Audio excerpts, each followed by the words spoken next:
Toutes sortes de littératures et de programmes essaient de monopoliser notre attention. Il est normal qu'on veuille connaître les dernières nouvelles. Cependant, par manque de sagesse ou à défaut d'établir nos priorités, nous tombons dans le piège de négliger la chose la plus importante de la vie. Je veux dire notre préparation spirituelle afin de savoir en toute assurance où Dieu veut que nous passions l'éternité. Aussi, ce soir, je voudrais vous présenter un challenge en vous posant cette petite question. Quel est le jour, quel est le moment le plus important de votre vie? Chers auditeurs, vous constatez combien le temps passe si vite. Vendredi dernier, vous étiez encore tous si affairés à préparer votre réveillon de Noël 2021. Mais depuis, ce moment tant attendu du 25 est passé. Il est passé comme une vapeur. C'est déjà un souvenir. En plus, nous nous trouvons au seuil de l'année 2022. Nous nous demandons où est donc passé 2021. Personne n'a aucun contrôle sur le temps. Nous sommes tous d'accord là-dessus. Personne ne peut stopper le temps. La seule exception, c'est Dieu. Dieu qui est en dehors de l'espace et du temps. Le temps passe et nous passons avec. C'est-à-dire que notre vie s'en va au gré du temps. En fait, pour employer une image, notre vie coule comme une petite rivière qui va finalement disparaître dans l'océan de l'éternité. Mais quelle éternité? Avec cette réflexion, il est temps pour vous de donner votre réponse personnelle à la question. Quel est le jour, quel est le moment le plus important de votre vie? Évidemment, on n'aura pas le temps d'écouter toutes vos réponses. Aussi, je vous dis la réponse que j'attends.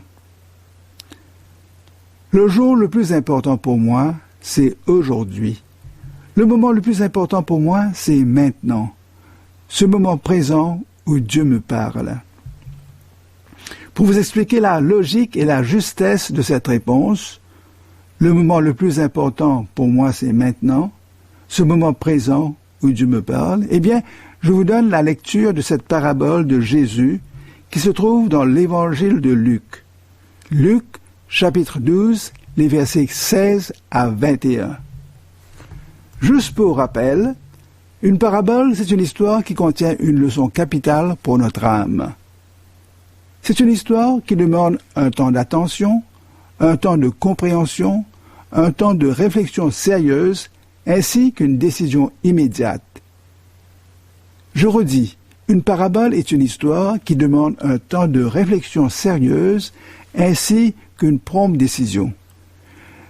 Jésus a beaucoup utilisé les paraboles pour enseigner ceux et celles qui venaient l'écouter, car la parabole est un mode d'enseignement facile à mémoriser et que l'Esprit de Dieu utilise pour toucher notre cœur. Jésus était en train de parler à la foule, comme à ses amis, pour leur dire d'être de vrais adorateurs, pour dire qu'il faut absolument dire la vérité, qu'il faut craindre le jugement de Dieu, pour leur dire leur valeur aux yeux de Dieu, et pour leur dire de le reconnaître comme envoyé de Dieu devant les autres, ainsi que d'être sensible au Saint-Esprit. Or, quelqu'un qui ne l'écoutait pas lui coupe la parole pour lui demander de régler un problème d'héritage entre lui et son frère.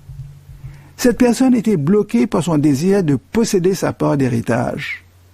Alors, Jésus raconte à toute la foule cette histoire pour leur dire de faire bien attention à l'avarice, c'est-à-dire le désir d'accumuler les biens sur la terre de manière égoïste. Parce que, leur dit Jésus, la vie d'un homme ne dépend pas de ses possessions matérielles, aussi nombreuses soient-elles. Et Jésus leur dit cette parabole. Les terres d'un homme riche avaient beaucoup rapporté.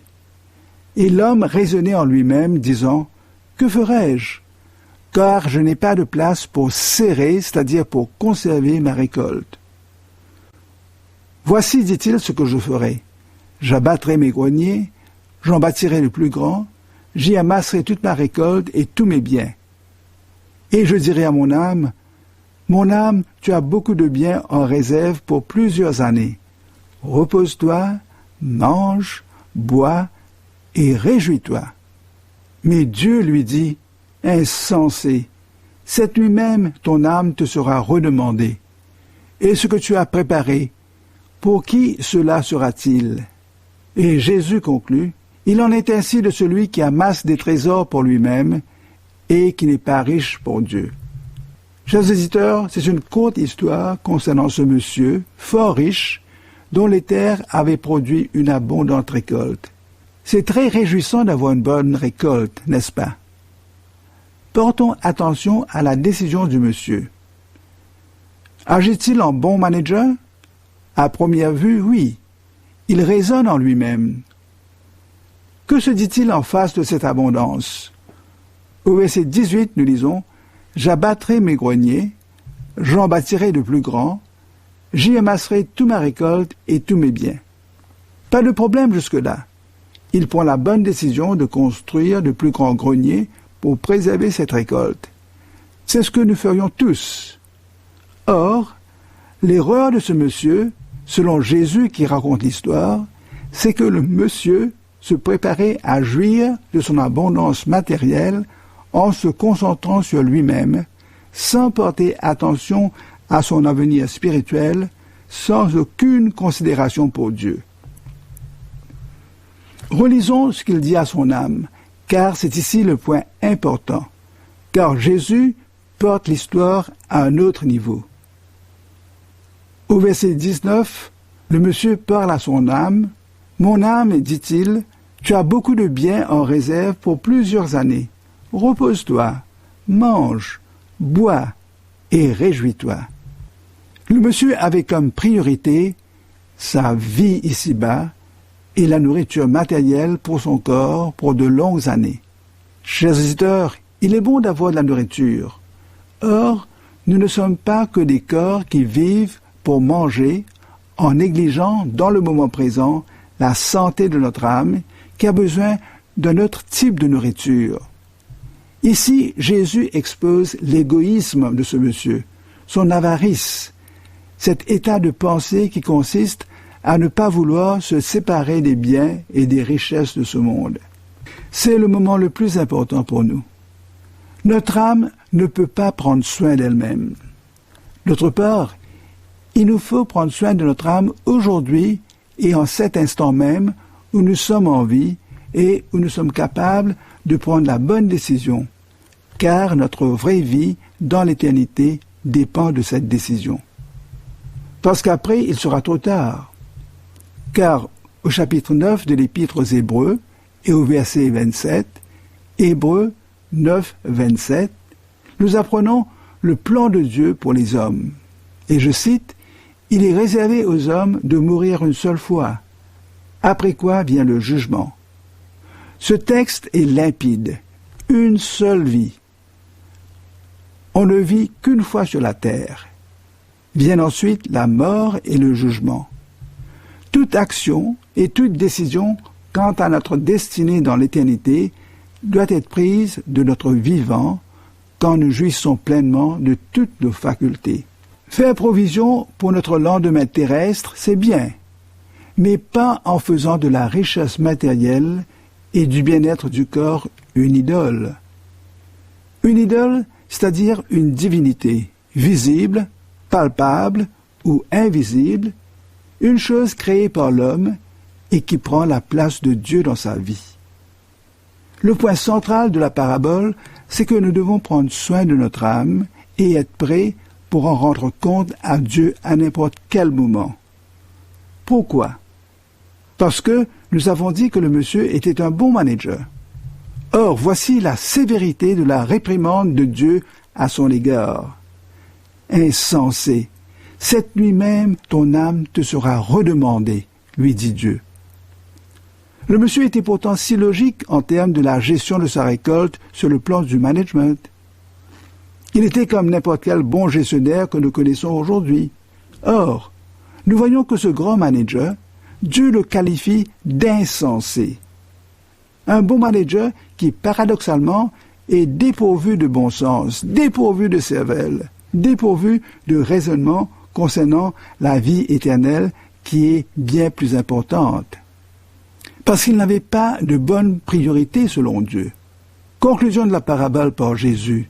C'est la leçon que Jésus tire de cette parabole et sur laquelle il est crucial d'agir.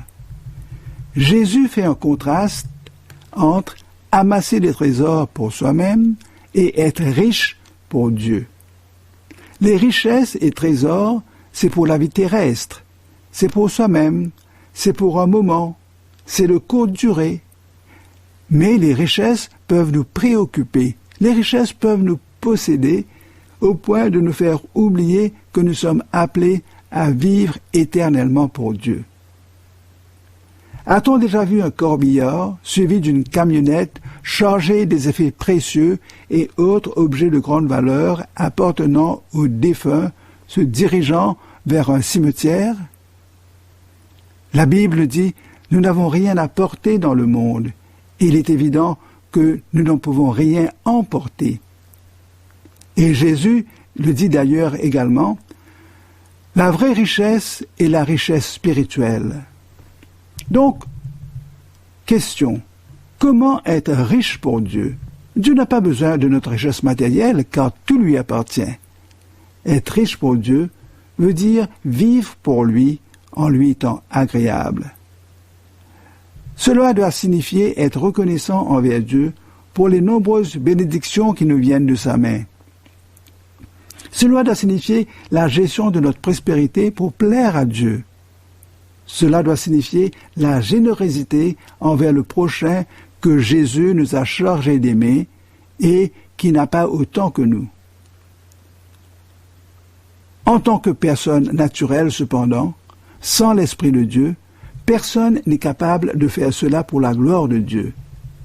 Et Jésus met l'emphase sur la transformation, le changement radical dans la façon de percevoir, dans la façon de penser, de réfléchir et d'agir, où c'est Dieu qui occupe le centre de notre vie. La prospérité vient de Dieu. Ce monsieur ne l'a pas reconnu ainsi. Il n'a pensé qu'à lui et qu'à sa jouissance personnelle. Chers auditeurs, la richesse envers Dieu commence par la nouvelle vie que Dieu nous accorde par la foi en Jésus, nouvelle vie par laquelle nous entrons dans le royaume de Dieu. Cette vie terrestre est marquée par le péché, d'où l'avarice et l'égoïsme du monsieur. Mais Dieu veut tout d'abord nous débarrasser de tous nos péchés en nous purifiant par le sang de Jésus qui est mort pour nos péchés sur la croix du Calvaire et qui est ressuscité le 3e jour selon les Écritures. C'est par la nouvelle naissance que notre âme est prête pour rencontrer Dieu. Quand nous sommes nés de nouveau, nous allons directement au ciel, car Dieu nous a donné gratuitement la sainteté de Jésus par la foi pour passer toute l'éternité en sa présence. Pour cette raison, le jour le plus important est aujourd'hui, et le moment le plus important, c'est maintenant. Soyons prêts pour le moment où notre âme nous sera redemandée par Dieu. Une fois que nous sommes nés de nouveau et que nous sommes des enfants spirituels de Dieu, Dieu accomplit lui-même par nous ses œuvres riches en compassion, riches en bonté, en amour, riches en générosité et en charité pour sa gloire.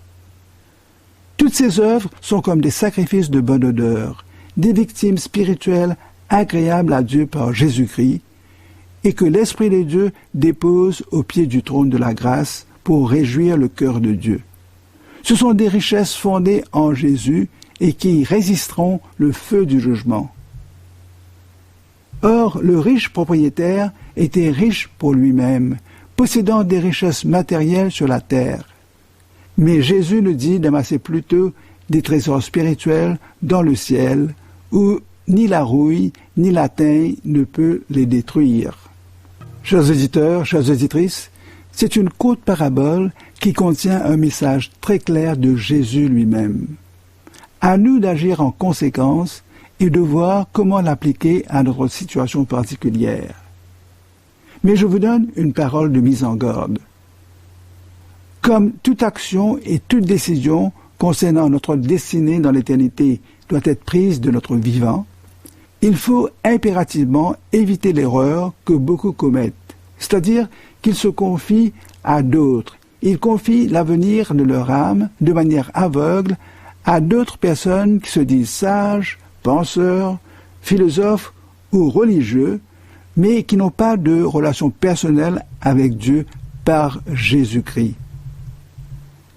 Notre âme, c'est Dieu qui nous l'a donnée.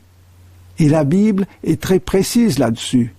Et je cite, « C'est pourquoi il est écrit, le premier homme, Adam, devint une âme vivante. » Autre part, l'apôtre Paul écrit ceci, « Que le Dieu de paix vous sanctifie lui-même tout entier, et que tout votre être, l'esprit, l'âme et le corps, soient conservés irrépréhensibles lors de l'avènement de notre Seigneur Jésus-Christ. » Tout homme doit donc prendre soin de son corps, prendre soin de son âme, prendre soin de son esprit.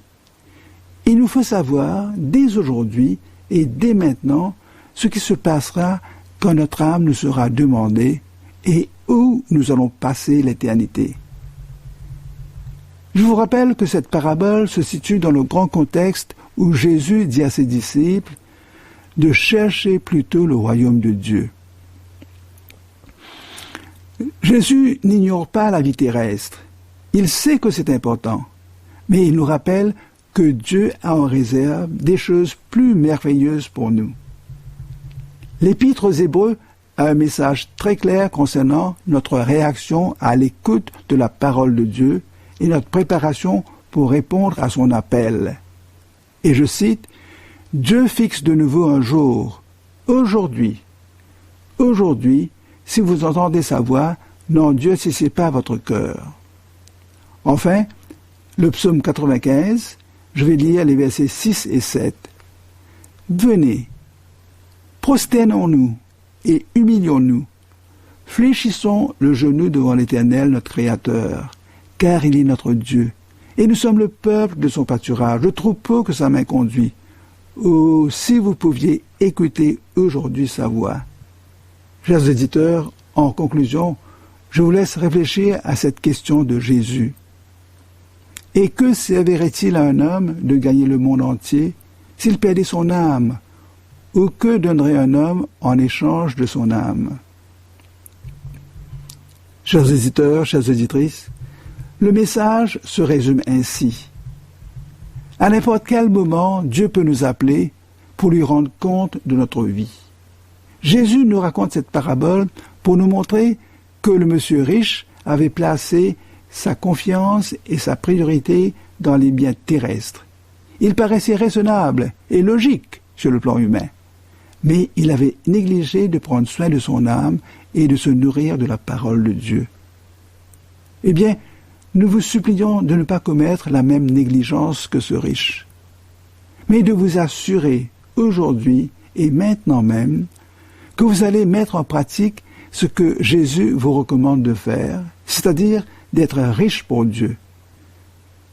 Par la grâce de Dieu et à cause de sa patience, nous sommes bien en vie, mais nous ne savons pas où nous serons dans l'instant qui va suivre.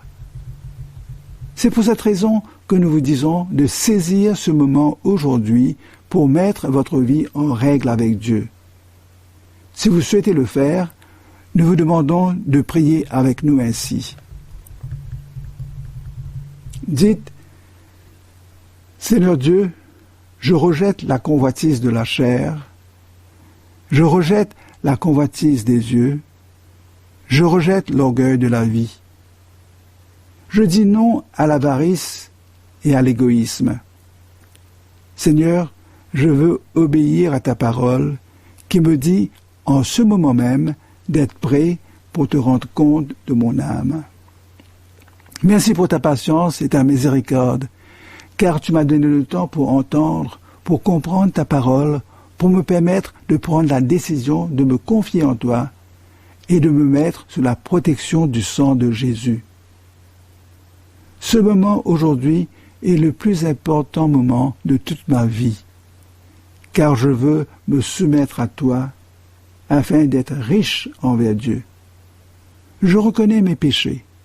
Je reconnais que Jésus a été condamné à ma place et qu'il a pris en son corps la punition de mes péchés. Je me repens et je te demande refuge en Christ, pas dans les biens de ce monde, mais en celui qui est ressuscité pour ta gloire et qui peut me présenter à toi, purifié, irrépréhensible et sans tache. Seigneur, bénis-moi de la nouvelle naissance et que je puisse commencer la nouvelle année comme ton enfant, qui sera riche à cause de ta bonté, de ta miséricorde et de ton amour pour accomplir toutes les bonnes œuvres en moi.